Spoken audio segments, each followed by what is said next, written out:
We would like to begin by acknowledging that we are in Mi'kma'ki, the ancestral and unceded territory of the Mi'kmaq people. We are honored to work and serve on this land.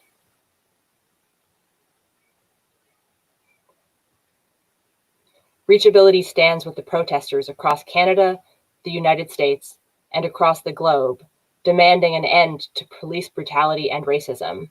We acknowledge the deep and powerful challenges faced by the Black community in Nova Scotia, Canada, and beyond. Black Lives Matter. Welcome to National Accessibility Week.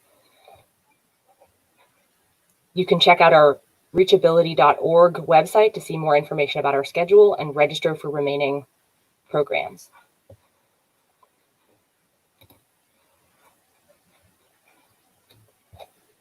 Hi. So today is reachAbility's day of National Accessibility Week, where we have the opportunity to talk about human rights.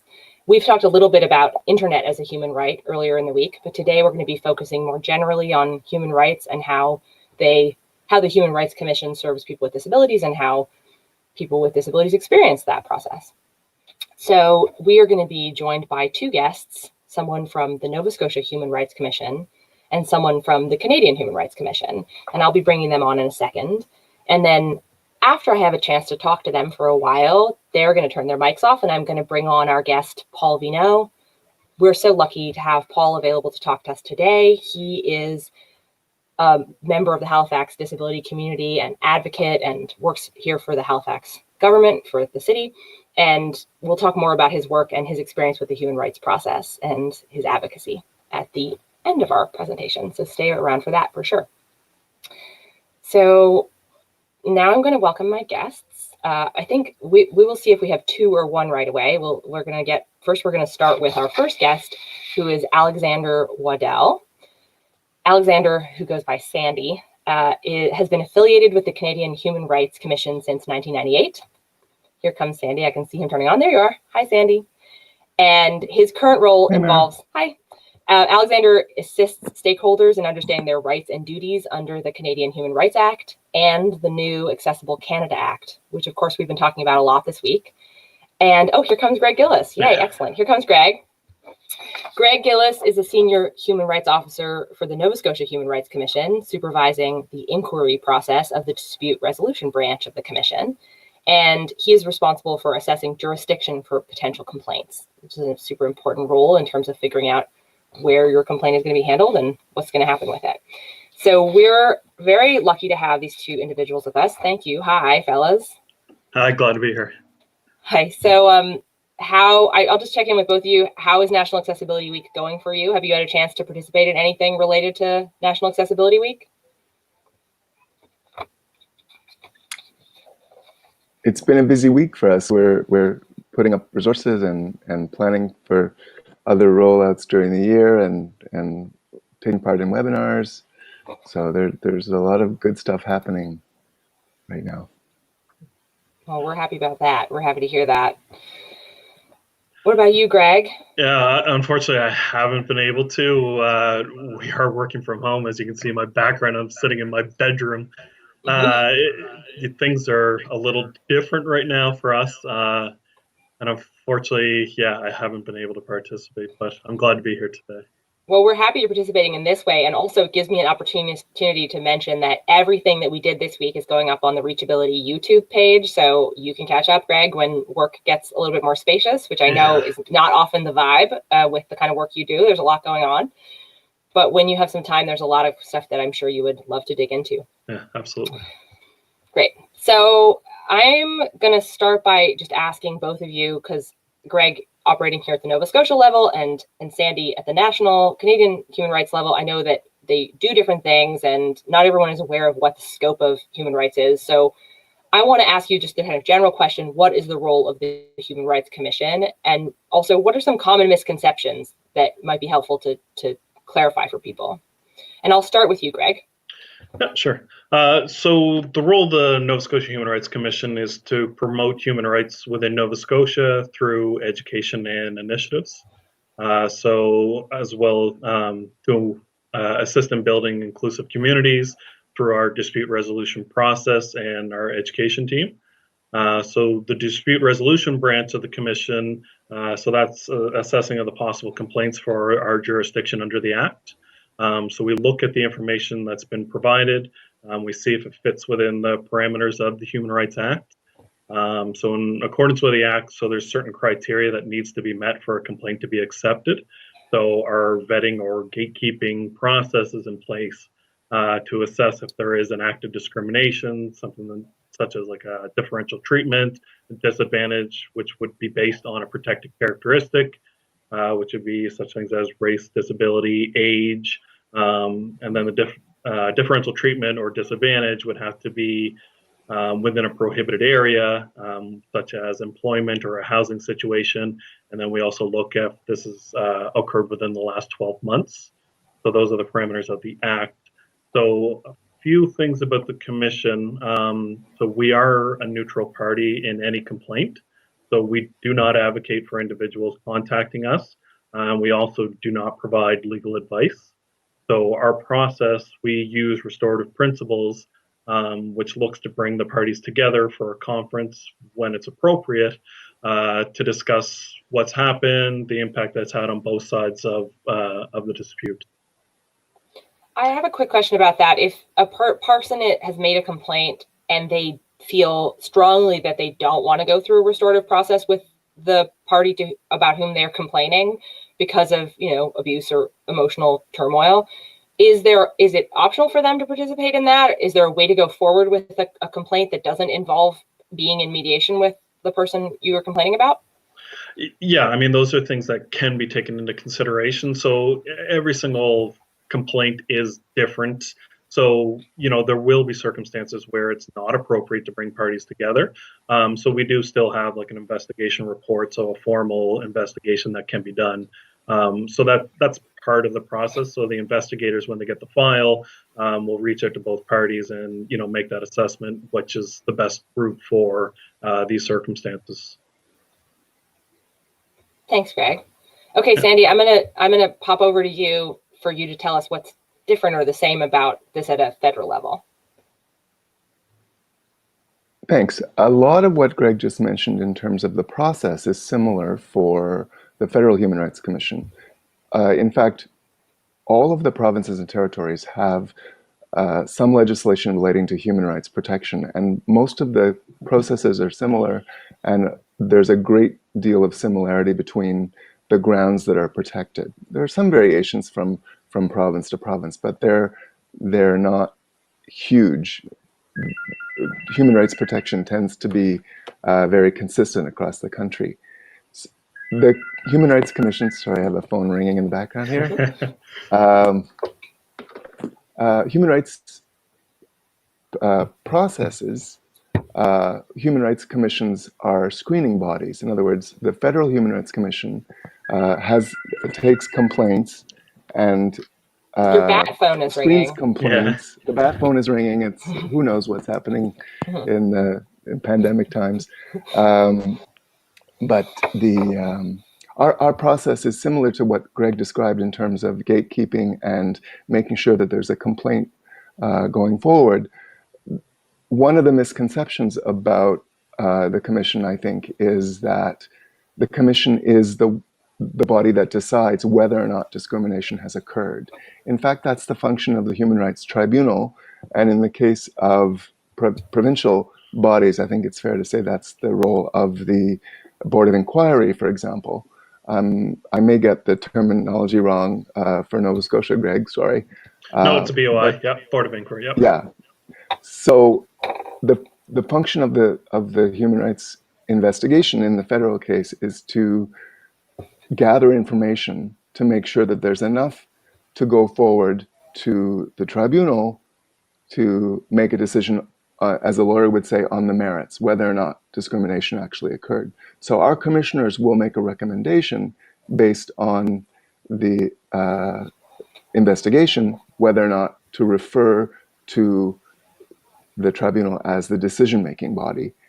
We also make use of mediation to a large extent, and as Greg was mentioning, the mediation processes are voluntary and confidential. In other words, things that are revealed or discussed in the mediation process don't necessarily automatically make it into any investigation file should an investigation still be necessary at the end. In most cases, there isn't a need for an investigation. There's a high degree of successful resolution for the parties at the mediation stage. I'm going to pause there to make sure that Yeah.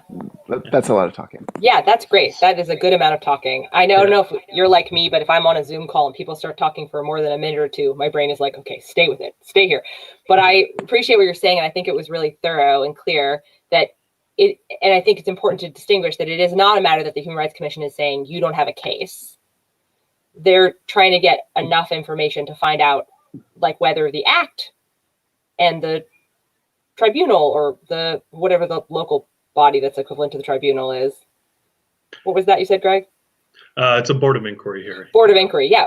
They're ultimately going to be the deciders of what goes forward, right? Yeah. So okay. That's helpful. Yeah. So I guess one thing I think we should mention as well. So I'm coming from a provincial perspective, where Sandy's coming from a federal. So, you know, maybe there's a question out there as to why is there a provincial? Why are there two commissions, or why is there so many across the country? So it's about the jurisdiction. So and it can get really tricky quickly. So anything that's federally regulated would go to the Canadian Human Rights Commission. So your banking industries, cross-border travel, transportation, federal government agencies, that would all go federal. So if I went to a bank and they denied me a loan and I thought it had to do with my disability, that would be federal. In a banking, yeah. Right. But if I had a local landlord who was not accommodating my needs in terms of my housing, I would be talking to Nova Scotia. Correct. Yep. But in either case, I could call Nova Scotia and talk about my complaint, and you would quickly help me to sort out whether it was federal. So I don't need to really know those distinctions as a citizen, correct? Yeah, and that's it. I just wanted to point that out. So no, absolutely. Like, that's part of our assessment that we'll do. And I'm sure you're saying he's in the same boat. We pass people back and forth, you know, depending on the jurisdiction. That's part of, you know, the gatekeeping aspect of it. Yeah. Thank you. Okay. The one thing we don't, sorry, Mara, I was just going to add that the one thing we don't want to do is to send people making inquiries back and forth, you know, more than absolutely necessary. It's pretty clear in most cases whether somebody should be going to us or to the provincial counterpart, and we don't want to make that a mystery or waste people's time in doing that. Yeah, great point. Yep. So, Greg, I had another question for you pertaining to the needs of Nova Scotia citizens, since a lot of our viewers are here in Nova Scotia, a lot of people participating in our reachAbility's National Accessibility Week programming. And that is, what is the timeline on average from the point of someone making a complaint until there is some kind of resolution? Yeah, and it does go case by case. So on average, we're aiming to have the process from first contact to file close to be done within 9 to 12 months. Okay. That's what we're aiming for. Again, depends on the complexity, the circumstances. You know, if there's people that need to be interviewed, trying to get a hold of them. You know, there's a ton of factors out there, but on average, it'll be around 9 to 12 months. Mm-hmm. So I would like to check in with both of you about this subject, which is, what percentage of the cases that you deal with, like approximately, are about disability? Do you want to start, Greg? Yeah, so for us, so I'd say it's roughly 70 to 80% of our complaints are related to a disability. Employment is probably the most popular prohibited area that we see as well. So majority of the complaints are into like a duty to accommodate situation.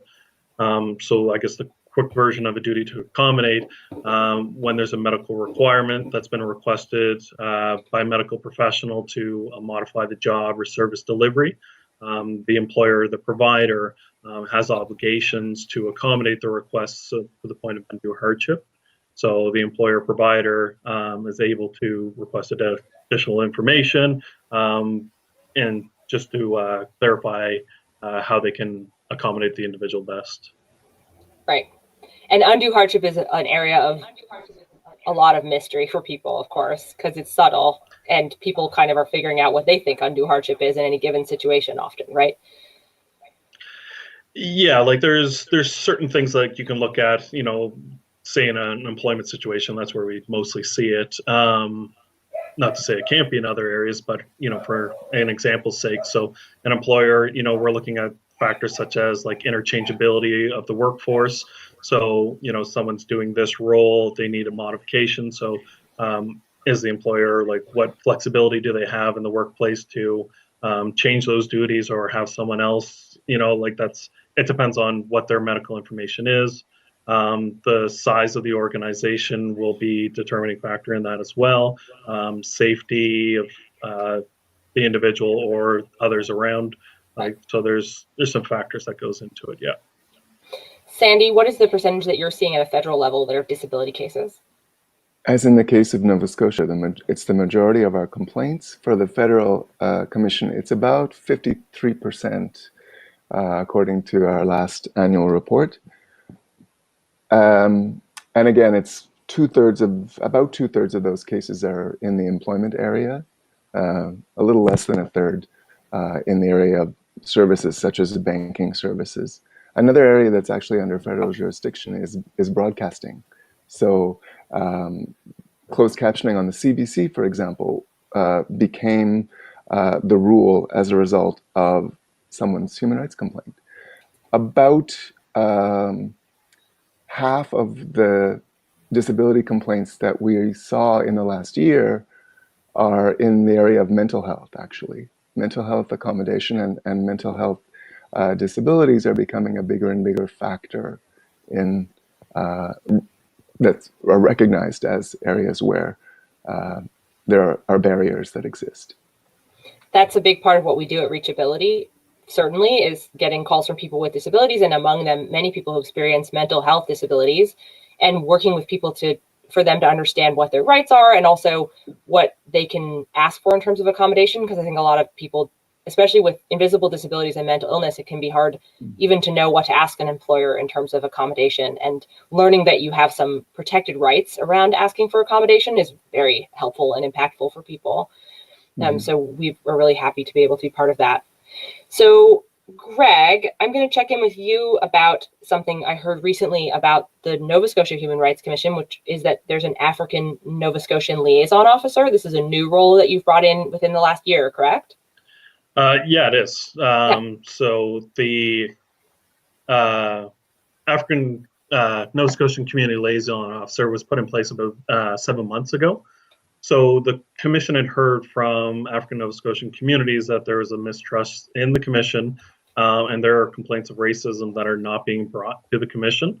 So we also heard that when they did contact the commission, they couldn't always speak with someone that would have the lived experiences of the racism that they'd faced. So the liaison position was created to help create a presence at community events, to start to repair the relationships, as well as have a specific person in place that would better understand the racism that is experienced.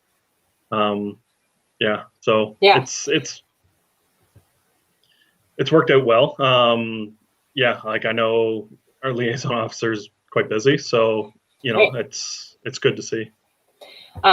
I can't help, from my conversations with people in the disability community, echo that I think there's also a certain amount of frustration at times with what can and can't be accomplished through the human rights process in the disability community. And I wonder what it would take to get a disability community liaison officer. Is that something that people can advocate for if that's what they want? I mean, absolutely. So, it's something that I can bring up myself, from this conversation. If there's that need, then, by all means, that's always something that we're looking to, to help out. We don't want to be creating barriers. So if there's a need, then, that's absolutely something that can be looked at. I think it really helps the community whenever interacting with a big government organization, sort of at any level, any kind of department. It's nice when there's someone representative of the community that they feel like is specifically keying into what their kind of the trends and their concerns are and stuff. So I would when I have mentioned this idea to people, they have been really excited about it. So I would definitely say that it's something I would love to hear you put forward. Yeah, absolutely. Cool, thank you. So I wanted to check with you about the role of education. And I know this is part of your work, Sandy. Here in Nova Scotia, reachAbility developed 2 courses that you can do online through the Nova Scotia Human Rights Commission. So people can go on there and check out courses that they can take if they want to learn more about human rights and how, news they can use, things they need to know. And employers can go on there and check that out too. But I'm wondering how you see sort of what the role is within human rights of education as opposed to investigation and enforcement and mediation and those kind of functions. Certainly, education is a big part of what the Commission is working on and doing. I know that the education function is very meaningful for our Chief Commissioner. She really wants our Commission to be one of the voices advocating for human rights around the country and to be very vocal and very much heard. So opportunities like this, when they come around, are really important. We also have and are building more online tools and other kinds of supports that are available publicly. The Chief Commissioner has been making statements, particularly around the importance of keeping a human rights lens on everyday activities, including the impact that the pandemic is having on various groups that are marginalized for many different reasons in the country. The experience of the pandemic is very different for people with disabilities than it is for people who don't live with disabilities day to day.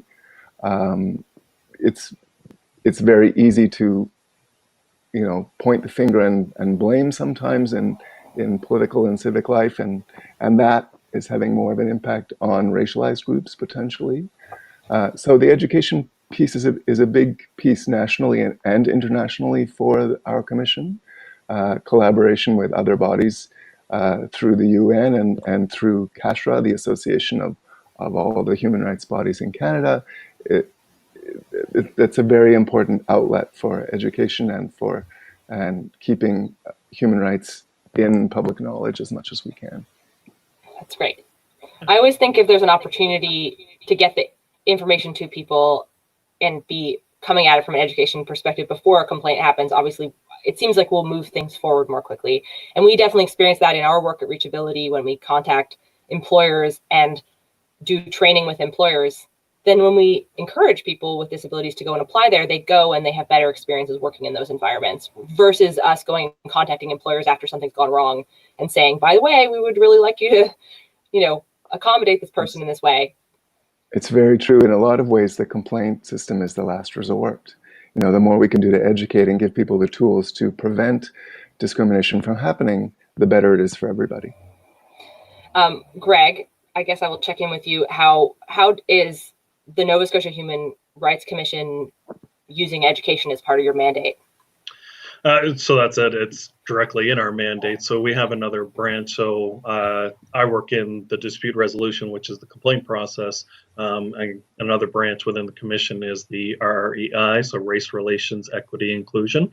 So they very much focus on the education. So they have been developing tons of, and it could be even, individualized training for the organization. So they're very busy, to say the least, and that's what they're day in, day out, that's what they're there for, and that's what they're doing, and they're doing a phenomenal job. And the training that they provide is it's directly on point to what each organization or the group that's looking for.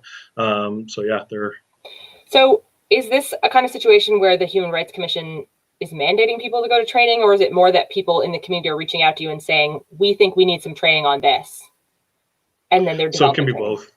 Oh, yeah. Right. So through our process, like the complaint process, it could be mandated in there, like part of an order that's done through the commission or the Board of Inquiry, the commissioners. It could be in like a settlement agreement. So that could be part of it, but then we absolutely get organizations, where we haven't updated or don't even have human rights training.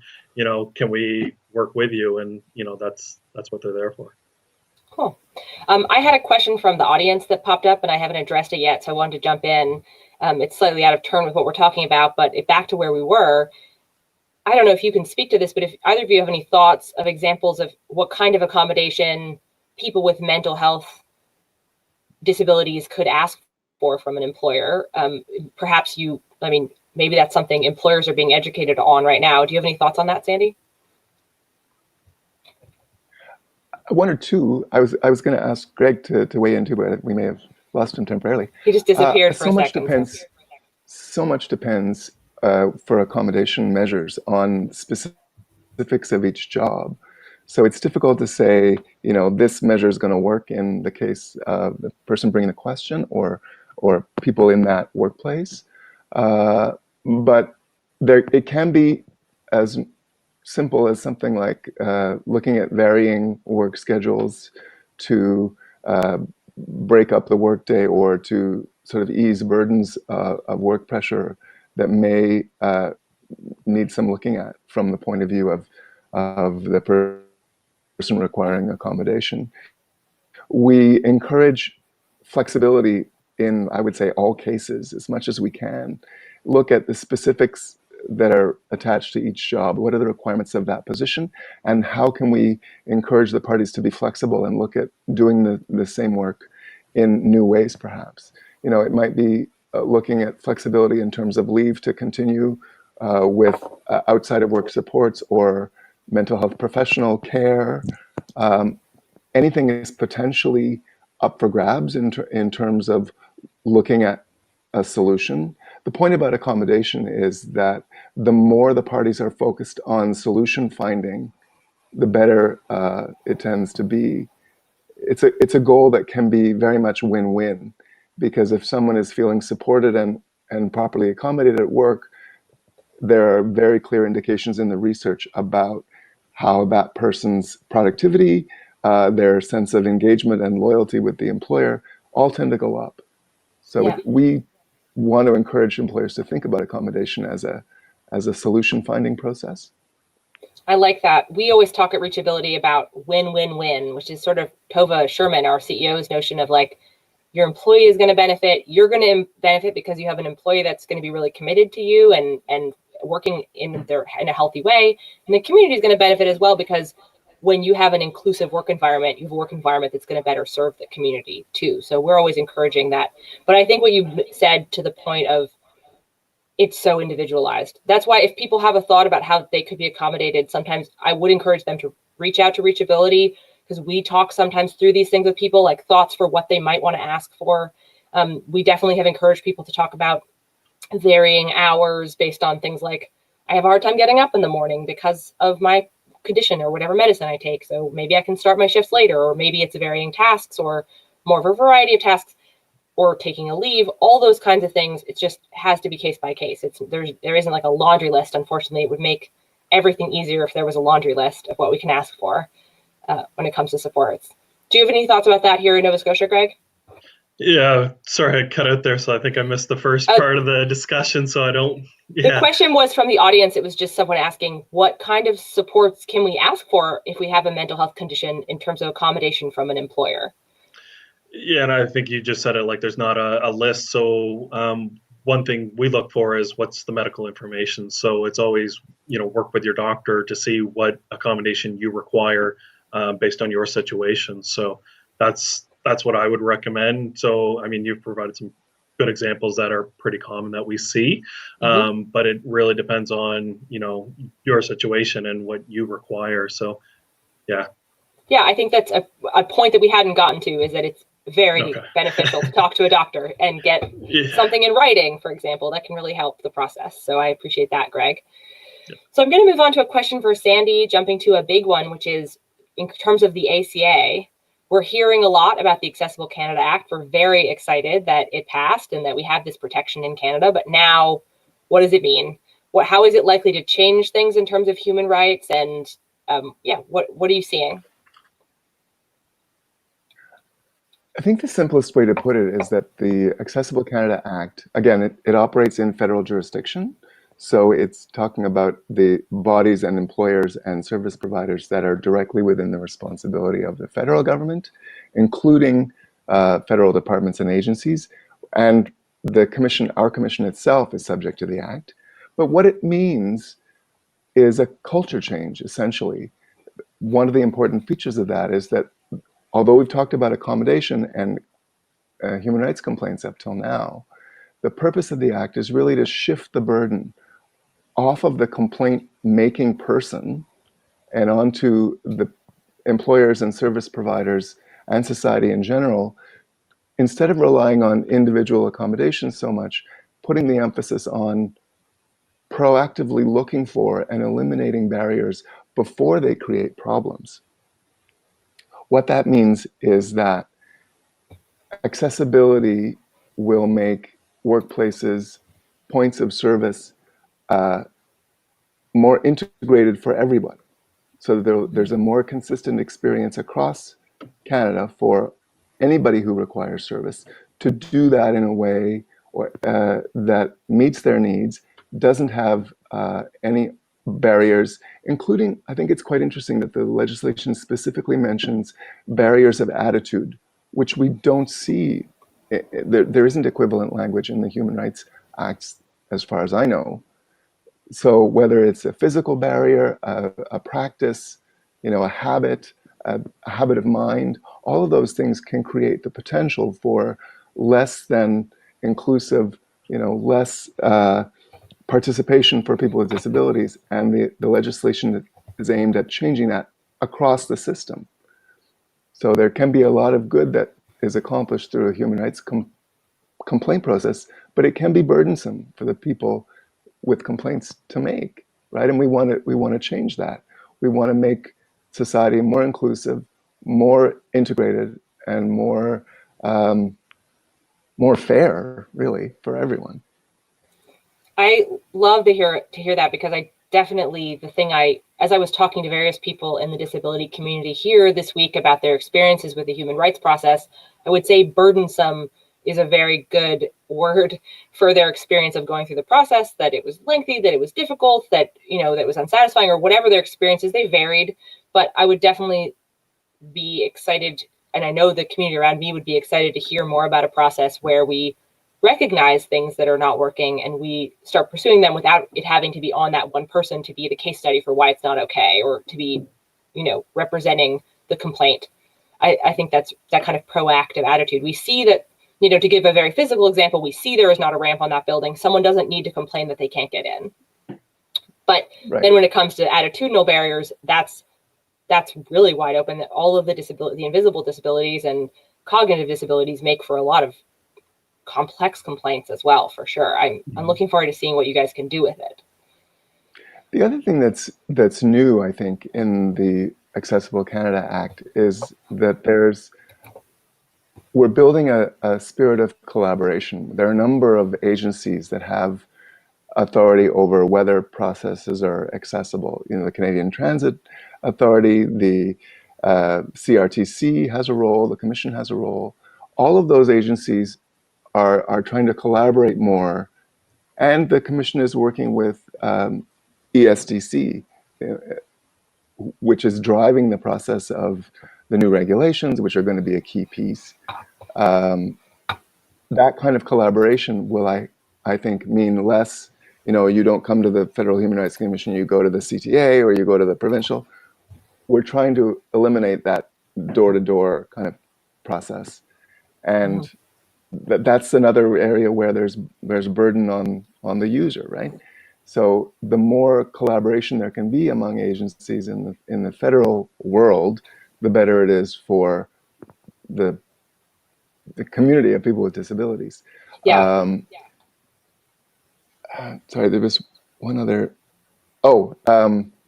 Yes, and part of the role of the Commission right now is to support the building processes that are going on at ESDC and other agencies. There's a lot of publication education that will happen, and we're building some of those tools. Can you can you just quickly, when you said CTA, ESDC, it's helpful for people if you name what those are.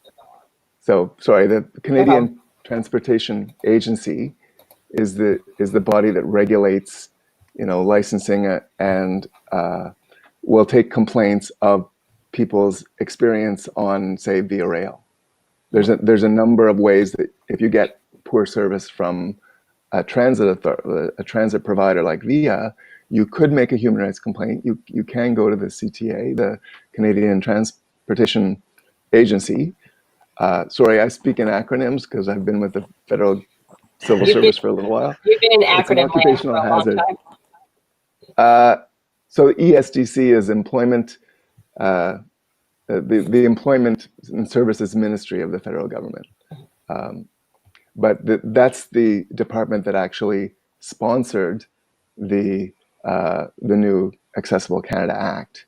The minister has been very, very committed to the idea of a barrier-free Canada, which is the theme of the legislation. And so she's a big supporter of obviously the work that's being done to make a barrier-free Canada happen. Great. Well, that sounds very optimistic. So I have a bunch of questions that are starting to pile up, and they're good questions, so I want to dig into them a little bit. First of all, one question we got from Will Brewer is, can you explain what disability means to you? As there are so many disabilities out there, and especially invisible disabilities, people might have a disability and not recognize themselves as falling in this category. So I think it would be interesting to hear what you go to as a guideline for what a disability is. Would either of you like to take that question? Yeah, I mean, so we're looking at medical information. So it's not our role to define what a disability is. That's where, like, we're not doctors. So that's where we're looking for that medical information. I talked about the duty to accommodate. That's where it needs to be medically defined. So that's where we're relying on the professionals, the medical professionals to do that. Right. You got any thoughts on that, Sandy? I think you're frozen at the moment. So I was going to say, as Greg says, it's not up to staff at the Human Rights Commission to offer themselves or become medical experts, but a working definition for the Commission, I think it's fair to say, for disability is a physical or emotional or mental condition which is lasting and which has an impact on someone's day-to-day life. If it's a limitation or involves limitations to full participation in Canadian life, then it's probably going to be understandable as a disability for the purposes of human rights protection. I just got a note also to remind me that if we're speaking acronym, it's important to say that ESDC stands for Employment and Social Development Canada, the proper name of the department. Sorry about that. Yes, thank you for getting that one. I'm sure they'll appreciate it. And so that actually interestingly brings us to the another question that came up earlier from April Hubbard, who is our National Accessibility Week ambassador this week and a very active member of our community here in Halifax. And she wanted to know what happens if you don't have a family doctor, or you have a family doctor that doesn't believe in providing supports. Is there a way to sort of prove that you have a disability or that you need accommodation if like so many Nova Scotian citizens, you're unable to access family doctor care, or if you're like some, have a family doctor who, doesn't see eye to eye with you about what accommodation needs to look like? Do you have any thoughts about that, Greg? Like other ways people can prove their disability? It is so the duty to accommodate, like, we are going to be looking at medical information that's been provided, say, again, to an employer.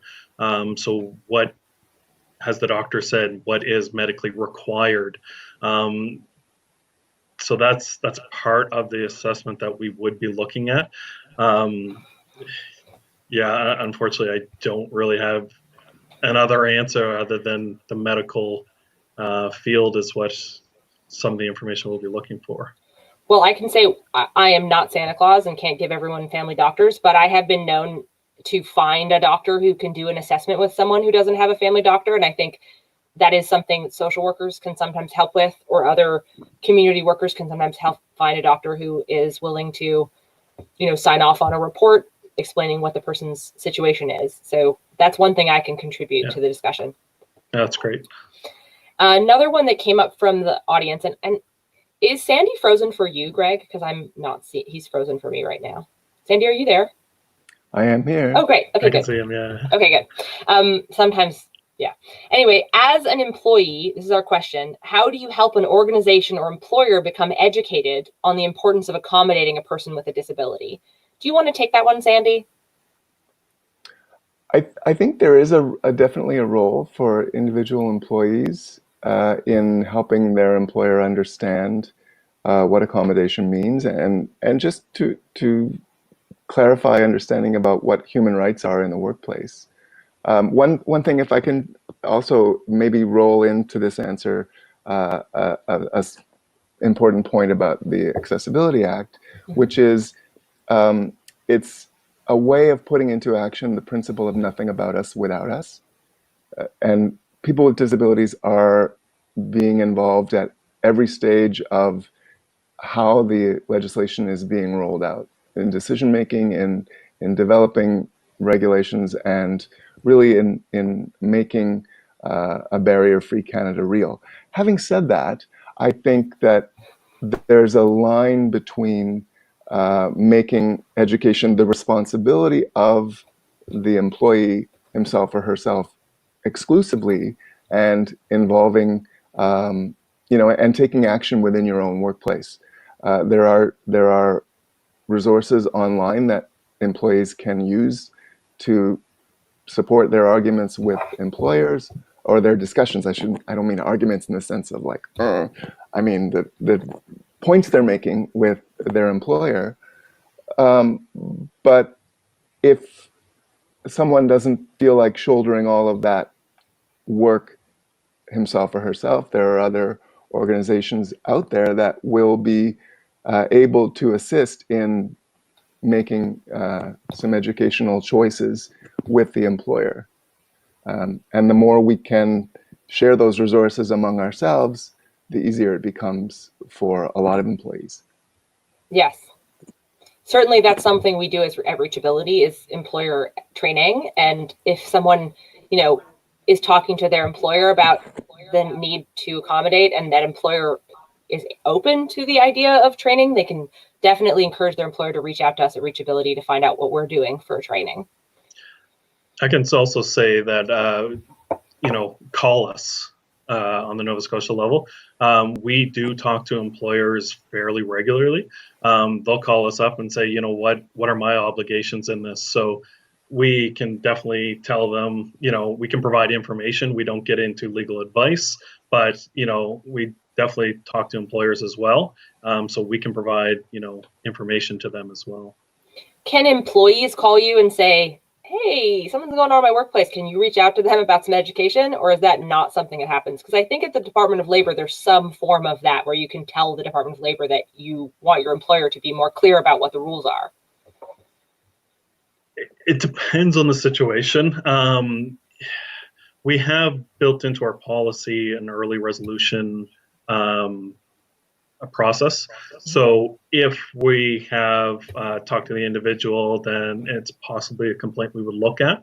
That may be an assessment that we make that says, it sounds like the employer, there's a miscommunication, there's a misunderstanding about their obligations, depending on the situation, really.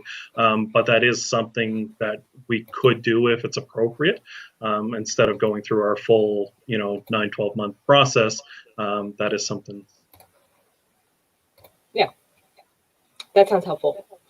So I am going to try to switch gears here and call on our next guest, Paul Vino. But before I leave, I just wanted to check in with you, Greg. I was talking to you about this earlier, the question of sort of where else can people look for supports. And I'll talk to Paul more about community supports that people might look for finding information. But what are some other places within the government that people often end up going to? They might reach out to you, but they might actually end up finding their answer through some other avenue here in Nova Scotia.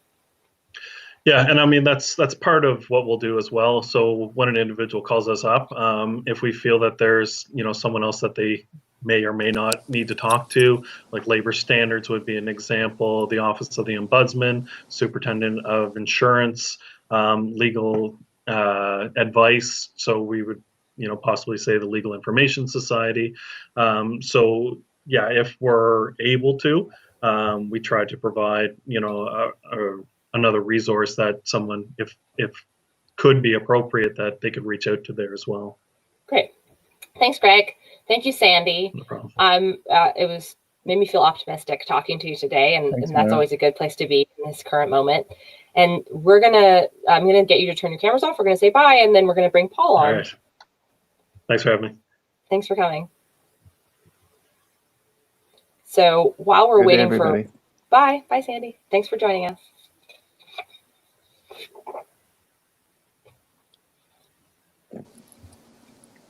Oh, here comes Paul. Hi, Paul. Hi, am I coming in? Yeah, you're coming in. And Cool. I'm just going to introduce you. So this is Paul Vino. Paul has been with us here in Halifax for a long time in our community as an advocate and doing important work. And I'll just tell you briefly that he is also a musician and was injured in 1991 and went on to work as a professional musician before becoming an activist, starting with snow clearing, where he was able to make a big impact here in Nova Scotia and build a really positive relationship with the municipal government in the process, which sometimes is a tricky combo. So that's always good to hear. And this has led to him being involved in the Bill C-59 Community Coalition and currently working within the Halifax City for the accessibility advisor that you work, Paul? No, I work for, I'm contracted to the CAO, the Chief Administrative Officer, who's the top unelected guy at City Hall. Okay, yeah. So you're within City Hall, but you're not working for the city. Yes. Technically. Yeah. So Paul is here because, also, and one more thing about Paul that I wanted to mention is that he's the founder and runs this excellent program called DisX, this excellent storytelling night. And we, as reachAbility, hosts the Blue Nose Ability Arts and Film Festival. And we're so excited about the work that DisX is doing. And we look forward to hearing about how DisX is going to be showing up during COVID in any way that you want to tell us about. But we're primarily going to talk about human rights. So, Paul, why don't you tell us a little bit about why I asked you to come on here today in terms of your experience with human rights? I sort of blundered into being an advocate or an activist. Coming up on 29 years ago, I was riding a mountain bike in Toronto. I got hit by a truck. And I'd moved to Toronto a year before to play music. So after 2 years in the hospital, I just went out and played music. And I didn't really, I've been told that I was an example by people seeing me on a stage of what people with, a severe injury are able to do. Except that the majority of the venues I played were not accessible. And I didn't want to complain at the time because all I wanted to do was to play music. And I felt like, well, if I'm a pain in the butt, I'm not going to get work. So I endured a lot of being carried up and down steps like a refrigerator, a lot of indignity, and there's nothing really dignified about disability to start with. And then so as my career sort of started to drift away, 10, 15 years ago, I still played music a bit, but about 5 years ago, I've been in my neighborhood here at South Park and Spring Garden for about 11 years. And every winter it was the same thing. I would call 311, the municipal complaint line, to basically piss and moan about, can't get off my block. This, could somebody come shovel this? And so I kind of, there's, when you do the same thing a million times and you feel like you're hitting your head against the wall, you start to learn lessons. And my lesson was, I'm going to put myself into a way earlier grave unless I actually feel invested in doing something. Right. So it wasn't like some grand physical feat. It was what am I physically able to do and what I could do. And each time I did it, I learned something more. So I didn't have this grand vision the first day, but it was late January, I think 2015. I called the city and said, 311 and said, I want to cross the street I want to cross Spring Garden Road to pay my phone bill because darn it, I'm an adult and I want to pay my phone bill like an adult. Mhm. And so I said, 7 days from now, I want to cross the street. So please send somebody down to break this crosswalk where there was a big U-shaped, sort of like an inland glacier sea of dog turds and cigarette butts. Of course. It was Classic. just so gross. So a week later, I went down and I took a look, and it was still frozen over. And this had been about 8 weeks where I couldn't work. And it became not just frustrating, it became really dehumanizing because I happened to get a lot of work calls that winter for photography, Right. for music and other things. And I couldn't even go to Pete's Frutique to buy food in person. Sorry if a cat walks in front. No, no There's a problem. cat. She's camera hog. Yeah. So I would call them on the phone and explain, I need groceries. Somebody would bring bags of food across the street. I would hand them cash like a drug deal. Right. And so I'm like, well, if I have to do this, what about the people who can't even get within a block of the store? Right. So the morning of that I started the shoveling, I called and I said, listen, if you send somebody down to do this, I'll go home. I'll buy them coffee. I'll shake their hand and go home and shut up. Right. But in the meantime, I'm going to go find a shovel. And by the way, I'm in a wheelchair, not trying to be like a big jerk about it, but you've made me resort to doing this. So it was almost like somebody choreographed lessons every certain amount of time. Because 5-10 minutes in, I helped a lady my mom's age to cross the street. And she told me that she had fallen the week before on Quinpool and had a concussion. And I'm a younger brother. I have a baker's dozen of concussions from childhood. Right. The night I got whacked by the truck, I hit my head pretty hard. Mm-hmm. And here's a lady my mom's age. So that made it like, it took it outside of just me, I'm an adult, I want to pay my phone bill, into if this was my mom, I would be so angry about this. Of course. And how unfair is this that, the government has right to collect tax on things. So where's their responsibility to deliver a reasonable expectation of a job? Right. And so all through the day, I started hearing about people like an ultra marathon runner, one of those guys who runs like 100 kilometers, had snapped an ankle and had to have a plate put in. So there's the rest of that guy's life is affected by this bad job that the city's doing. And this was the status quo in Halifax in terms of snow removal. People were supposed to remove their own snow. The city was coming on demand, but they weren't really showing up. And it was an ongoing situation. Well, it used to be that citizens were, you do your own sidewalk in front of your house. Yeah. That winter, I don't know if it was contractors or city workers, but they were not doing a thorough enough job. Right. Because when you think, if I say if I just say the words cleared sidewalk, job done, you think full width down to the pavement. Right. And what it was like 2 or 3 inches of, damp snow. Yeah. Which with the thaw-freeze cycle turns into ice. Mm-hmm. So making this very long story short, I decided to not get angry about it and not to personalize it. The mayor's a jerk or whatever, because it's not the mayor's job. And for that matter, it wasn't a matter of, lazy workers. You don't spend 8 hours in a Bobcat if you're lazy. Yeah. Unless you're under the bridge, watching YouTube and eating pizza, then maybe. But there might be a guy out there who's lazy, but we're not saying in general that was the problem. It's a systemic problem. Do we have enough people on the road? Are we giving them the right instructions? It's bigger than a guy. The men and women who do this work really hard. Mm-hmm. My theory was that they weren't being directed properly or trained or even told that if you don't do this proper job, there's a whole lot of people in the city that are not going to be able to live safe lives. Right. So I'm a believer in empathy. I don't want them to do a better job because, poor Paul's not going to be able to do whatever. Right. I want them to do a better job because they have pride of the job, that when they do a really good job, they are our guys and girls. Right. And they've got our butts, and they're enabling us to live these better, fuller lives, just like they're able to rely on other people. which I realize is a little possibly, maybe Pollyanna-ish or idealistic, but not everything is a spreadsheet. Because that winter, the next year, council wanted to find out, and the mayor, what went wrong. So they hired Grant Thornton Consultants to do this investigation, and everybody was, it's the worst winter ever. And the thing is, the ice storms didn't start till March.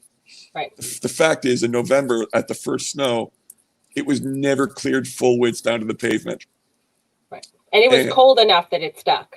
That's all the extra factor needed to be. So, and so it was like almost, it built up like the way glaciers devolve really gradually.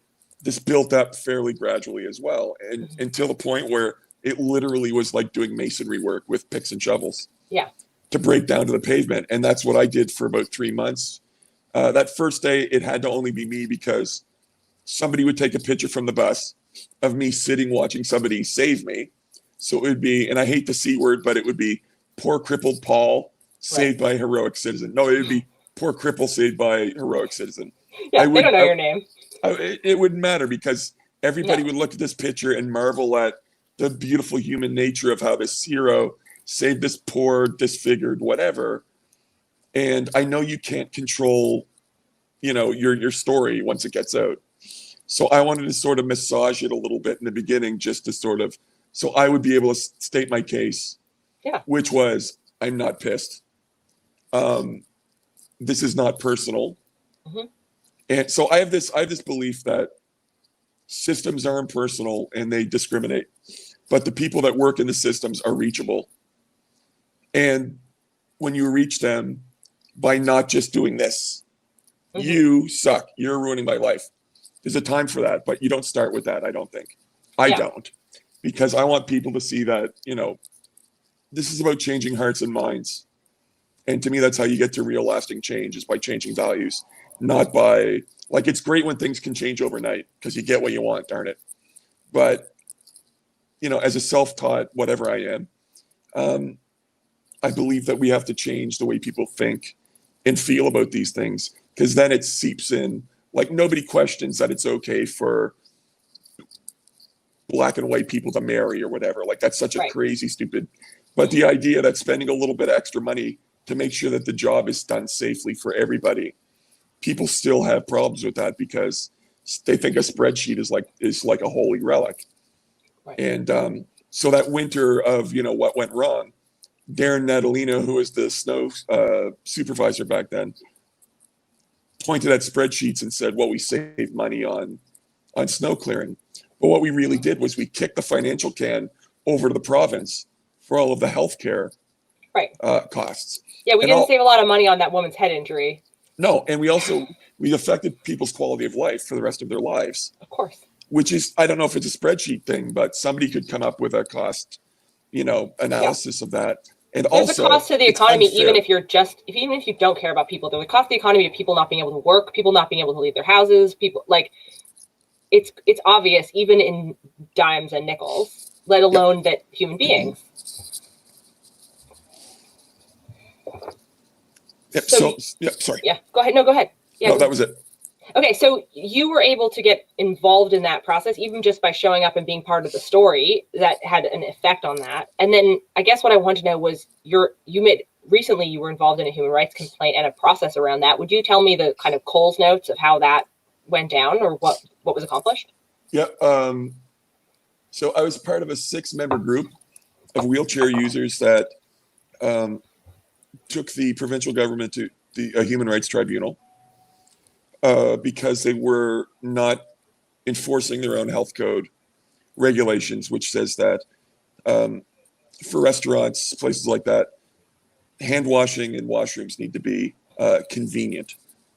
And the word convenient defined means accessible or, reasonably accessed. And so we sent 3 times, we sent letters to the Human Rights Commission. And I believe it didn't get past the front desk 3 times. So we had to go to a human rights or a Supreme Court justice in Nova Scotia who told them that from now on they have to do the bare minimum, which is read and evaluate complaints, which is beyond a reasonable expectation. Yes. So we did a human rights tribunal. I was our witness, I guess, which was a pretty interesting thing to take part in. We ended up prevailing At the Supreme Court. Well, we ended up prevailing in the Human Rights Tribunal. Oh, great. Yes. And I believe that was September of 2 years ago. And the decision was, from now on, the government must begin steps to fix this. 4 months later, they'd done nothing. But they did a press release saying it's like an accessible Nova Scotia by 2030. Right. It was another slogan that ultimately kicked the responsibility down to the next elected government or the one after that even. So we initiated a restorative justice process that we finished this December. My working group was about communications because a lot of the restaurant industry doesn't even know that this was even a thing. But we worked with people in heritage, the environment, construction industry, people who work on it, like all that kind of stuff. And it was really cool because all these people from these different communities came together. And I mean, as I understand it, the whole point of restorative justice is to restore relationships between the parties. And I think we really did that. Now I'm hoping, with the pandemic, I'm fairly apolitical, but our provincial Liberal Party government right now acts as if they're not the ones who brought in Bill 59. Last year was the 200th anniversary of the legislature. They didn't ramp the legislature. There was the pressure sore issues, which is a direct result of their cuts. Northwood, all of the deaths that are happening there, I believe falls on their lap. And all these kinds of things. And then with the, when we asked for them to enforce their own health code regulations, the UN says that hygiene is the most basic of human rights. Right. And they told us to go pound sand. So we had to, spend a matter of years to get them to do the right thing. And now that is covered under Bill C-59, right? That stuff, is that in the purview of Bill C-59 as you understand it? Like hygiene and... Yes, but it's also it's also outside of Bill 59 as well, I believe. Right. It's otherwise also available within other codes and human rights. Yeah. And the outcome of your case. Yeah, well, I mean, one of the government's lawyers' arguments was that accessibility is already covered in Bill 59, but this was more than just only about accessibility. And also, like everything that benefits our community, it will benefit all communities to have better, and for that matter. So, in my position as the accessibility consultant for the CAO, with restaurants starting to open up again, if restaurants are going to open up on sidewalks or whatever, so yes, they have the right to do some business. There's a responsibility again for hygiene. I didn't come up with the idea of public washrooms, but I helped initiate getting the accessible porta potty next to the central library. And I believe they're working on hand-operated hand washing system for that place too. Great. So the next place should be Argyle Street. If they're going to be putting restaurants outside, that's for sure. Yeah, like if you're not allowed to go in the restaurant to eat food, you're not going to be allowed to go in to use the washroom or wash your hands. During the pandemic is the thing we hope to avoid by having these hygiene measures. Right. So it's not that I don't trust the government or anybody else to take care of this, but when you don't bring these things up, stranger things have happened. Right. So Well, I appreciate that. I think that's a powerful suggestion to be, or like powerful issue to be fighting and lobbying on. And I think, like you said, especially during COVID, if anyone doesn't recognize the basic human right of washing your hands, then I think the last couple of months have probably been a big teachable moment for them about what it's like to feel like you wish you could wash your hands and you can't, or you can't use a washroom because suddenly everything's closed. And obviously that's a big issue for people with disabilities too, potentially, depending on your disability, and not being able to get access to a washroom in a timely fashion is not acceptable. Yep. So I'm happy to hear that we're moving the needle even a little bit on recognizing these things. yeah, and I would even like to see after the pandemic is all shut down or whatever happens with the new normal, I think public washrooms. Oh, there's a cat. I think public washrooms should be. Hello. I think public washrooms should maybe be outside. We call it a public convenience, but really, it's. Oh man. Really, it is like all enlightened societies for a couple thousand years have had publicly accessible hygiene things. Yes. So I think after all this, as important as other things are, I think public washrooms, like I lived on Spring Garden Road, and I would hear from accessibus drivers, cab drivers, the street people down here. Nobody wants to pee or poop in the bushes, obviously. And you're not allowed to go into these places. You can't expect. My parents would come down once a week to see, and it was dictated by my dad's 80. So when he has to use the washroom, he has to drive back to Waverley. So that was limiting the length of our visits. Mm-hmm. So to me, this is something that the government, it's part of their responsibility. Thank you for bringing that up. And I think that's really clear. So I want to talk about one more thing before we wrap up, because we're getting closer to time. One avenue for seeking justice is making a human rights complaint. Yeah. But I want to talk to you about if you have any thoughts about other things people can pursue or things people need to think about when they're preparing to make a human rights complaint. Like, you've been through this process and you were in a cohort of people who had a lot of resources available to them in terms of doing that process. And I think that probably contributed to your success. Yep. And a lot of times people don't necessarily have those advantages in place. So what do you think people need to know about how to do it well and what else there is to help support you in the community? I was part of a group called the Bill 59 Community Coalition that addressed the Law Amendments Committee about Bill 59. And we had representatives from all like deaf and disabled communities. And we had allies from the legal community that helped us. I would say, don't always lead with rage. Sort of tease the door open with shared common interests, and because I mean I always say this, and this is not original to me, but it's just made more real, and every time I do something, is that everything that makes my life possible makes everyone's life easier. Door opener buttons with the pandemic.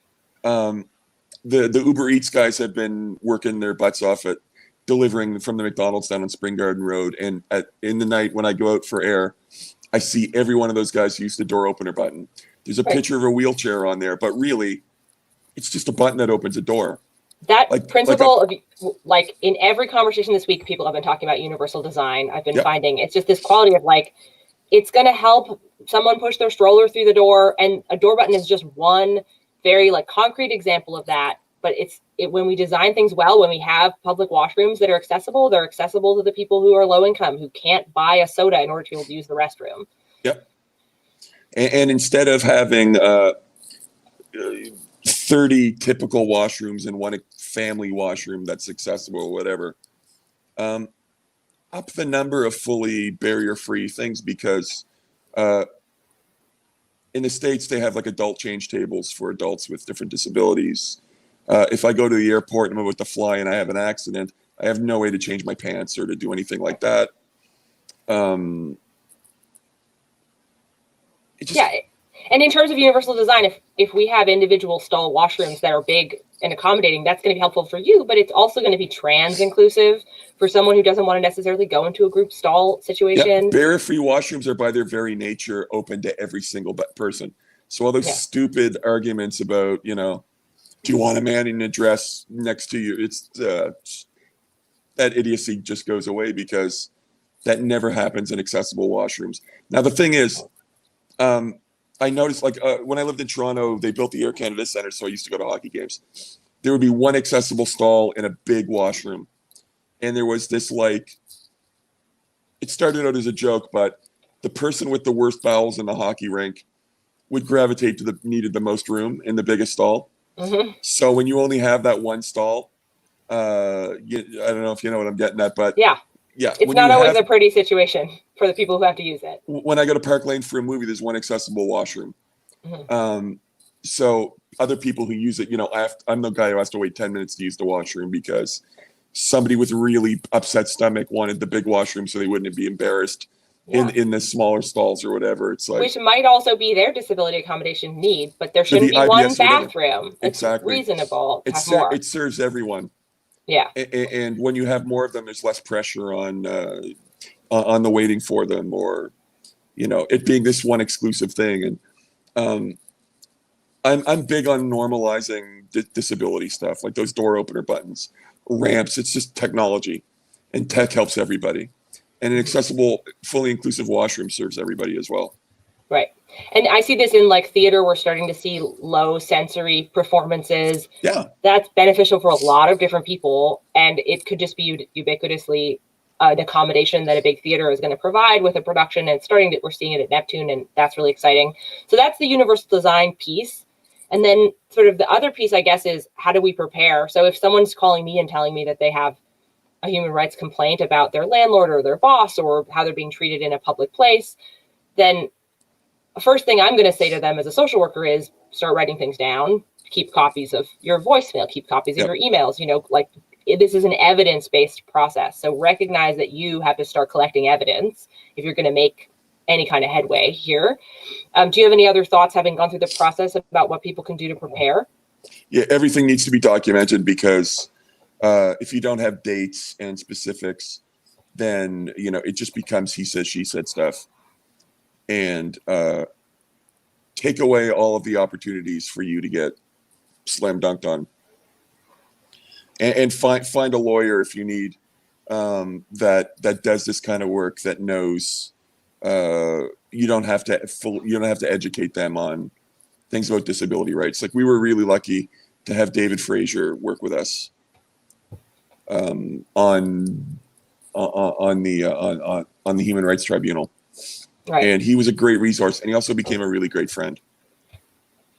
Yeah. So if you can find someone who knows a lot about this stuff in terms of legal supports, and that is one thing I can jump in with about reachAbility, is we do have a legal referral service, and the legal referral service is entirely made out of lawyers who are willing to offer up to an hour-long free consultation to people with disabilities around whatever their legal issue is. And so often a lot of those lawyers have heard a lot of cases from us, and those cases have often had to do with people's rights, and so they might be more well-versed, and also they're available. So if you need an hour of legal advice, we've got some options there when we open our legal referral service again, which we've had to temporarily put on ice because of COVID, but we're working on it right now. So it should be open soon. So yeah, gathering information so that you can make a case, getting legal advice. And then another thing I was thinking of was, you know, contacting other advocacy organizations such as the Disability Rights Coalition or NSLEO, or, you know, contacting the Accessibility Directorate. Who knows who you might have a conversation with that could give you a really good direction to go. And Paul has just disappeared from my view. I don't know, Paul, can I hear you still? No, it seems like he dropped off. Oh, yeah, hi. So I was also suggest people, you know, contact nonprofits and people in the community in whatever area their complaint is, because sometimes they have good tips for you about other things you can do other than just the human rights process. Because one thing Human Rights mentioned to me is sometimes these processes can go concurrent. You can be going through a complaint through some other process, and you can also be doing a human rights complaint at the same time. Oh, Paul's back. Can you hear me? Yeah, I can hear you. Yep. Okay, cool. Sorry, somebody called. No problem. So I guess the last thing I wanted to talk to you about is if you have any kind of best of all possible worlds hopes and dreams for how things go in the light of the ACA and Bill 59 and sort of changes that are taking place, is there any particular thing around human rights that you think you would love to see? I would love that it not just be about stick, Mm-hmm. only threatening people with lawsuits or, Right. you know, my dream is that I'm a real big tent kind of dude. And I know I've been changed by my experiences by being around lots of different people my whole life. Through music, I've met a lot of very diverse communities that have unconditionally mentored and treated me like a brother. And so that has been an example for me how I try to act.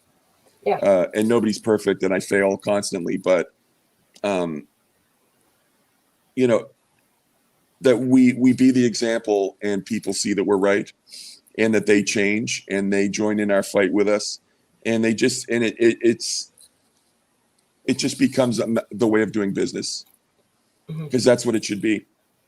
But Yeah. also, even more importantly, well, not more importantly, but as important, that we're included in the whole thing.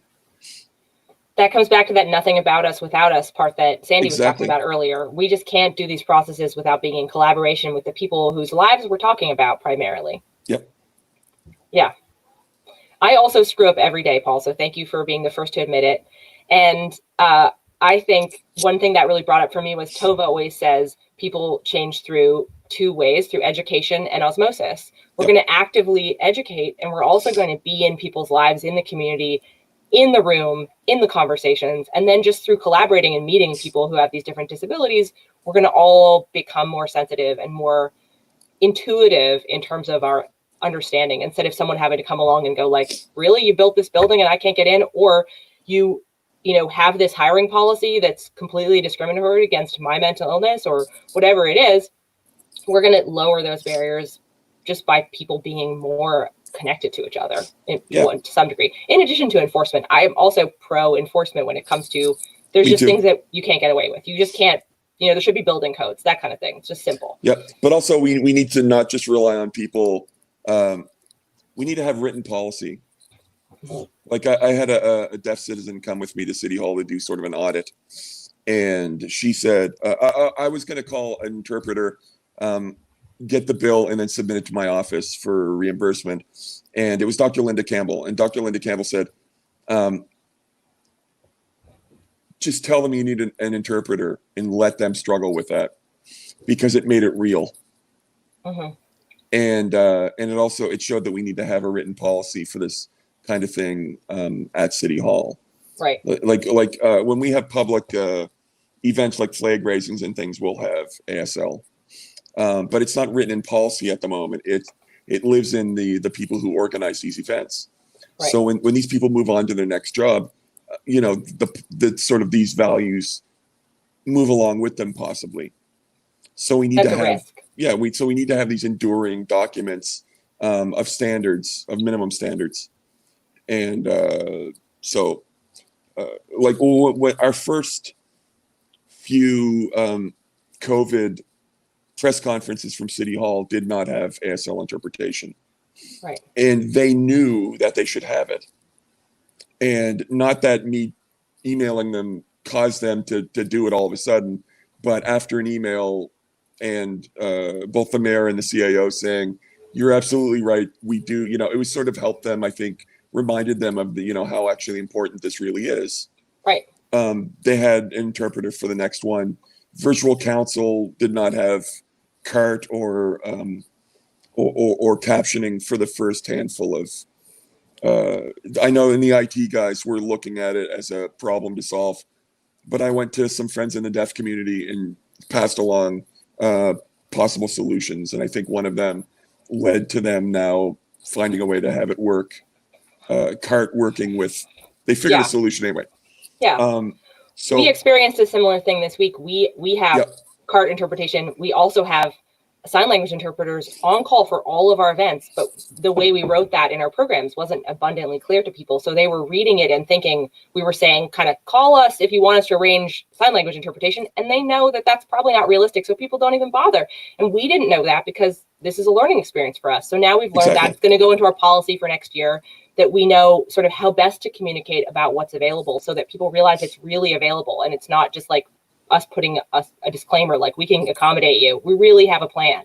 But if you don't make it clear, then you're making people do extra work too to sort out how to get that accommodation. Yeah, and the interpreter is not for, it's for your organization to communicate with the viewers, not for the viewers. We're not doing people a favor. Yeah, exactly. The responsibility is not the deaf citizens; it's your responsibility to do it. Right. Which is, Linda taught us that with the audit at City Hall, which was a really interesting nuance on it that I'd never considered, but it makes total sense. Thank you, Paul. I'm going to wrap it up now. It's been such an honor to talk to you about this because I really respect your work and the depth of experience you have here and your willingness to give us some of your time. And so thank you. And we look forward to checking in with you. Do you have any DisX updates? Because you know I'm interested in hearing what's happening with DisX. April and I are talking about, we were going to thinking about doing an online version of it, but what it might end up being, and I hope I'm not tipping our mitt too much, April, please don't hit me. I think what we might do is just to keep the name out there and to keep connection with the audience, we may just do it ourselves. Okay. As a conversation between the two of us about what our values with the event are and what we hope to do in the future. How can people follow you so that they can be up to date when that event takes place? My profile on Facebook is always open. We do have a DisX Facebook page that's very easy to find. Great. So it's DISX on Facebook. Yeah. Okay, great. Well, thanks, Paul. I'm going to say bye to you and I'm going to say bye to our audience. Thank you all for joining us and stay safe and take care and check out the other events that are going on this week. And if you've missed them, go check out at reachability.org. You can see the National Accessibility Week calendar. And if you've missed anything, go look on YouTube because we're uploading videos with closed captioning of all of the events that we've done. So take care. Say bye-bye. Bye, Kitty. Bye-bye.